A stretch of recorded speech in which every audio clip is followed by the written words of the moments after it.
I'm Rachel Rubio, and this presentation is a summary of the Frontline video, The Facebook Dilemma. Harvard University student Mark Zuckerberg created Facebook in 2004. His initial view of Facebook was an online directory for college students. Him and his roommates, who helped him create the site, only expected about 500 users, but today there are billions of active Facebook users all over the world. Mark Zuckerberg always had a dream of connecting people throughout the world and allowing them to share what they want with who they want. Him and his team had several mottos or sayings that they went by, one of which was, "Move fast and break things." This meant that new tools and features on the platform might not be perfect, but creation speed was key, even if there were some missteps along the way.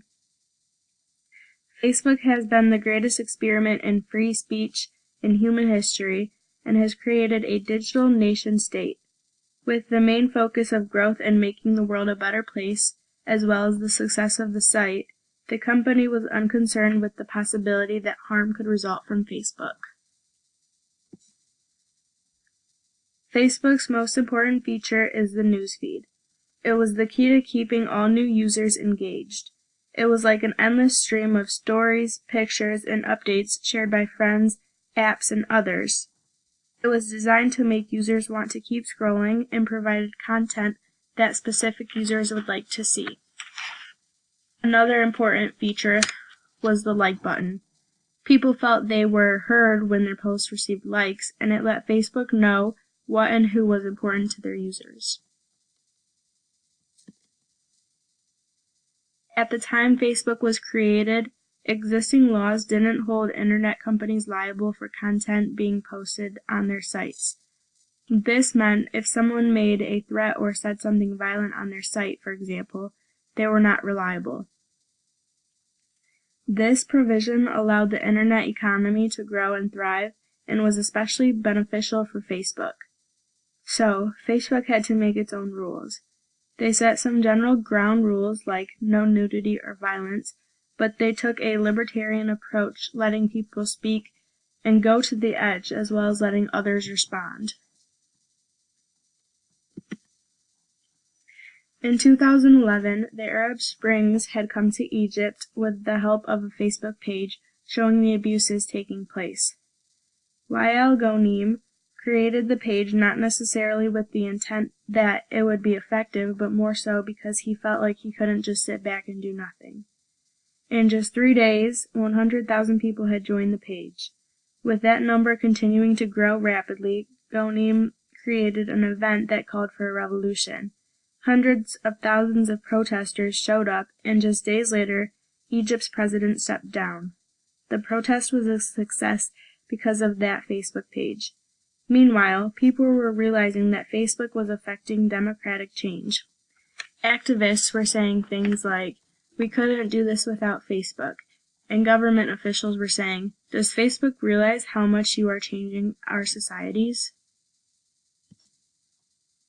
Following the revolution, things started to head into a worse direction, as there was a growing split between those who wanted a civil community and those calling for an Islamic state. There were violent clashes taking place on ground in Egypt and voices clashing on Facebook. This polarization and clashing was rewarded by Facebook because those clashes that were getting attention were shared on the newsfeed for others to see. Doing this was enabling more people to take sides, causing more clashing. Facebook wasn't separating between good and bad. They were just looking at the engagement matrix. A Facebook page was later created spreading misinformation and fake news in Egypt. Ghonim was a victim of that and later tried to talk to Facebook about the dangers of unintended consequences on lives of people and explained they weren't investing enough in making sure Facebook doesn't go in the wrong direction. He felt like he wasn't being heard. Many other government officials and leaders were sharing their concerns about the ability of rumors to spread on Facebook, but Facebook didn't have a solution. Eventually, Facebook revenue began to flatten because the personal data that Facebook was gathering wasn't valuable to marketers. Marketers want commercially interesting data like what products do you buy, what groceries did you buy in your last grocery store run, do you have kids? So Facebook found a way to collect personal data when people were both on Facebook and even away from it. Facebook announced its first relationship with data broker companies. These companies collect information on each and every individual, like what we buy, where we shop, where we live, what magazines we read, and this information is shared with Facebook. Facebook then targets ads back to the users. The ad revenue spiked, and this marked a change in how the company thought about the future and the direction they were headed in. Max Schrems was an Austrian law student who went to a presentation where someone working for Facebook was a guest speaker. He learned that basically Facebook could do whatever they want with the data gathered in Europe because they do have privacy laws but don't really enforce them. So he emailed Facebook and requested a copy of his own data. He received about 1,200 pages of data and was surprised to find deleted messages in his data. According to Schrems, Facebook gives you the impression you're only sharing with friends, but the reality is Facebook is always looking. Schrems claimed Facebook was violating European privacy law in the way it was collecting personal data and not telling users what they were doing with it. He had a meeting with Facebook, and they disputed his claims, but agreed to make its policies clearer and stop storing some personal data. The FTC investigated whether Facebook was deceiving its users and found Facebook had been sharing users' personal data with third-party developers, which were companies that built games and apps for the platform. The FTC thought it was fine for Facebook to collect the data, but wrong for them to share it without consent. This was deception of data because Facebook didn't make it clear to consumers that their personal data was being shared with third parties. Another problem they found was Facebook wasn't keeping track of what the third parties were doing with the data. Additionally, anyone who could develop a third-party app could get access to the site. Facebook had assigned one person to manage this problem when it was much too big for just one person. At this point, Facebook was only concerned about revenue values and consumer growth. Their arrogance led to future long-term problems. In May 2012, Facebook finally went public. Facebook saw having the ability to get even more personal data as a success, but the Department of Defense was concerned social media, especially Facebook, would be used for manipulation, deception, and the spread of misinformation even more. These concerns were already playing out in St. Petersburg, Russia. Hundreds of Russian operatives were using Facebook to fight the anti-Russian government in Ukraine. They created fake perceptions of the Ukraine government using fake accounts and actors. They paid money to promote their stories so they would be at the top of the newsfeed. People believed the stories and reacted. Ukraine asked Facebook to intervene, and Facebook pretty much said, "This is an open platform." With these various problems occurring, Zuckerberg viewed Facebook and what they were doing as a solution rather than the problem.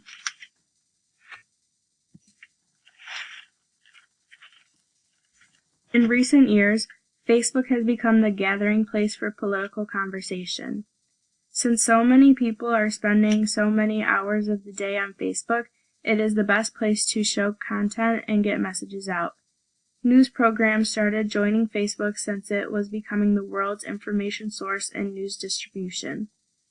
A lot of fake news was spreading during the 2016 presidential election, and it was getting a lot of engagement. Since Facebook was so polluted with misinformation, people were questioning why Facebook wasn't filtering out this misinformation, and Facebook claimed to not be an editor because it was a technology company, not a media company. Also during this time, hyper-partisan pages became popular. These pages really ginned up the partisanship, like, we're right, they're wrong, but even they're terrible people and we're the best. And these pages were getting more engagement than the real news was getting. The things that divide us the most cause the most engagement, meaning it goes to the top of the newsfeed and the most people see them.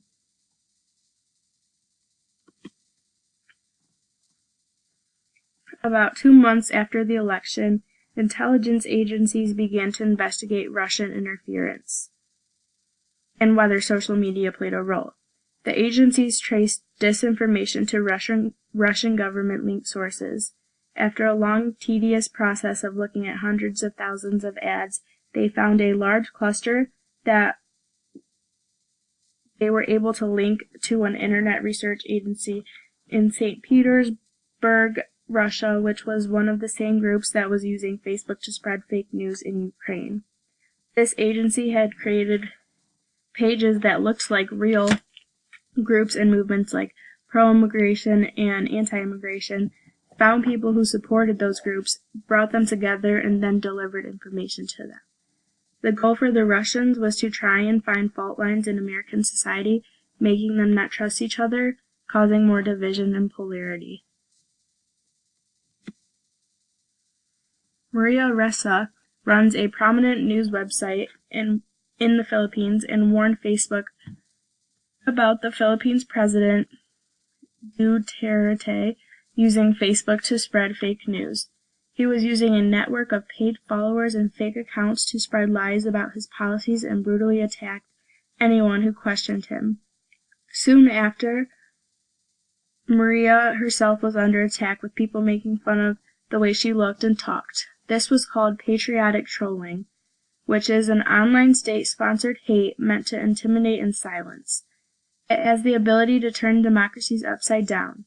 Maria wanted Facebook to take control, but they did nothing because they were more focused on the growth in the Philippines rather than the harm that was going on.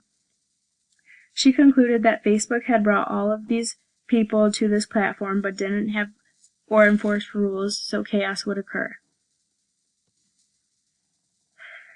Tech entrepreneur David Madden gave a presentation at Facebook headquarters following the Buddhist hate and spread of fake news on Muslims. He discussed how the platform could be used to ferment hate and incite violence. David Madden walked away from the meeting thinking Facebook understood and took into consideration what he was saying. Problems got worse in the Buddhist hate on Muslims, with people getting injured and even dying, so Madden had another meeting at Facebook headquarters. This time, his intent was to be crystal clear on just how bad the problem had gotten and stress that things would get worse if nothing changed. He still felt like nothing was changed since those meetings, given the genocide in Myanmar, which Facebook played a role in. This past April, Zuckerberg was called before Congress in what became a reckoning of Facebook conduct and its impact on democracy. It is still a question how to rein in Facebook. Even after all of the scandals, Facebook revenue has still been rising, giving little incentive to fix the core problems in business model. Consumers are staying on Facebook because their friends and family are there, and Zuckerberg still believes that Facebook is the solution and not the problem. In conclusion, I learned a lot from this video. I had no idea Facebook was collecting personal data of each individual to customize their Facebook to make that person keep coming back.